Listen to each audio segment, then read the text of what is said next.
Welcome back to AM Northwest. Her new memoir has been described as tender and entertaining, and it follows her relentless search for the sacred in everyday life. Here to share more, we welcome the author of When We're Born, We Forget Everything, writer, musician, and Torah teacher, Alicia Jo Rabins. Good to have you with us. I'm so happy to be here. Yeah, okay, let's start with the title. When we're born, we forget everything. What does that mean? So there's an ancient Jewish legend that is recorded in the Talmud that when a baby is in its mother's womb developing, there's an angel that visits and teaches it the entire Torah, so all of Jewish wisdom.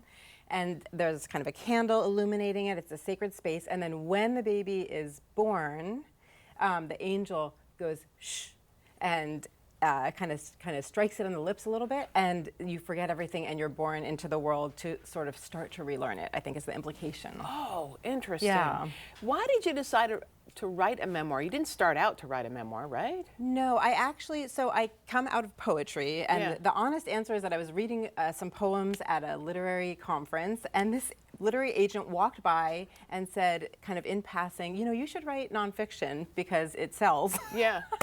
Oh, there's that. Yeah, and poetry, no money in poetry. Yeah. And I'd never really thought about that. I'm a working artist. I'm always trying to like hustle and make a living. So I thought, oh, maybe I'll write a nonfiction book and maybe that can be part of how I support myself. And I specialize in studying stories of biblical women and teaching about them.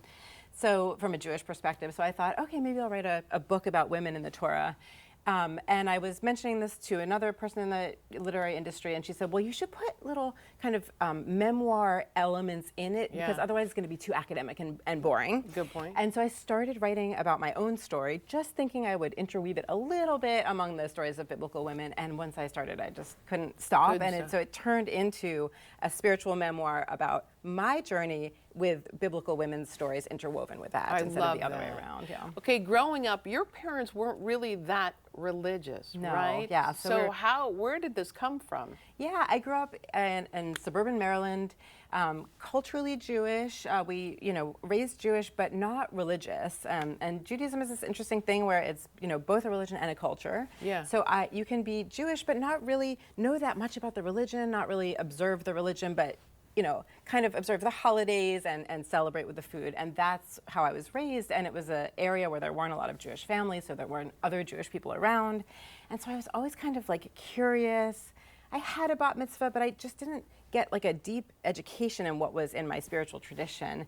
And I just, as a person, I have a spiritual longing in me that I kind of, now looking back, I'm like, oh, that was going to happen one way or the other. And so in college, through a chance encounter, I was introduced to more sort of like the history and the whole body of texts of Jewish ritual and celebrations and wisdom. Yeah. And I got a little taste and I thought, oh my gosh, I am missing this in my life. And so that led me on this path. You talked too about being in high school a 90s weirdo. Yes, I was a 90s weirdo. Still smoking behind the building. Hey, kids don't listen to that. Okay. Yeah. Oh, sorry. No, I'm just kidding. Sorry.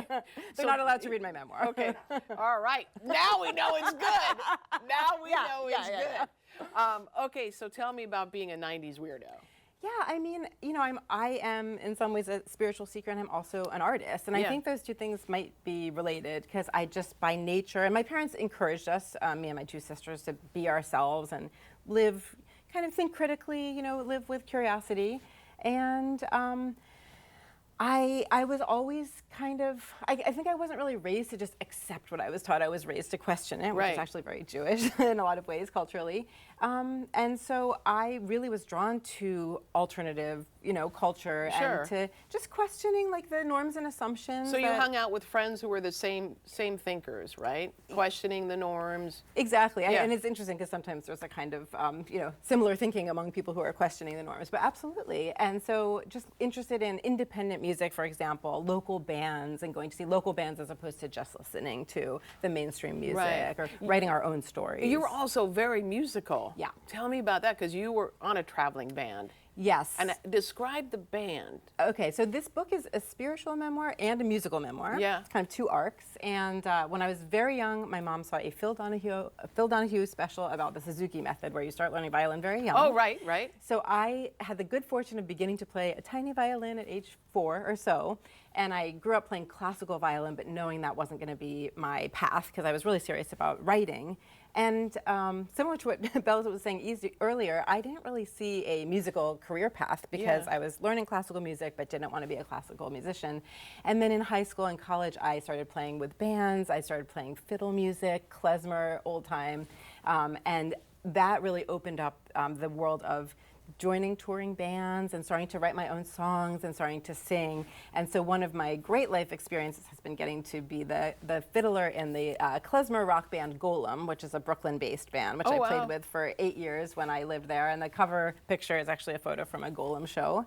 And then I also write my own songs about biblical women. That kind of is a bluegrass indie hybrid project, and that's called Girls in Trouble. Wow. And what I read was that it was called a klezmer punk band. Yeah, klezmer rock, klezmer punk, somewhere in there. Yeah, very raucous, very like life affirming, and kind of taking these Eastern European Jewish musical traditions and blending them with the music that we grew up listening to. Yeah. What is your life like now?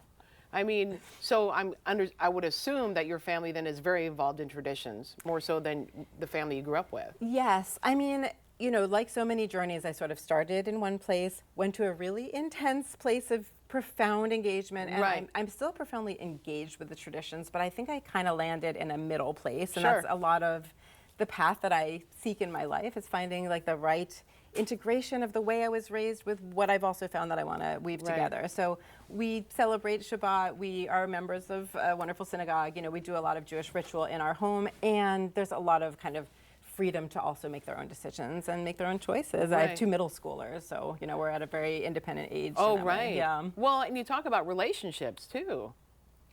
That's the reason the kids can't read it. That's part of it, yes. This is a book with a lot of sex, drugs, and klezmer rock in it. That's what I say. So great for adults and teens. It's a little bit kind of like, there's a little R-rated you know, sections, Did it feel cathartic? 100%. Yeah, I could think so. I mean, I really recommend writing your story or telling it into voice memos or whatever, just even if it's just one moment. It is so amazing to take what's rattling around in your heart and mind that maybe happened 10, 25, 30 years ago and make sense of it by telling it as a story. It's just a really healing process. I recommend to anyone, whether or not you identify as a writer. I love it. You have a Pal's book event tonight at 7 o'clock, Pal City of Books on West Burnside. I'm sure you're on the marquee. And for more information, just go to our website at k2.com. The book again is titled When We Were Born, We Forget Everything. Alicia Jo Rabins, thank you so much. Such a delight to be here. All right, we'll be right back with more AM Northwest. Don't go away.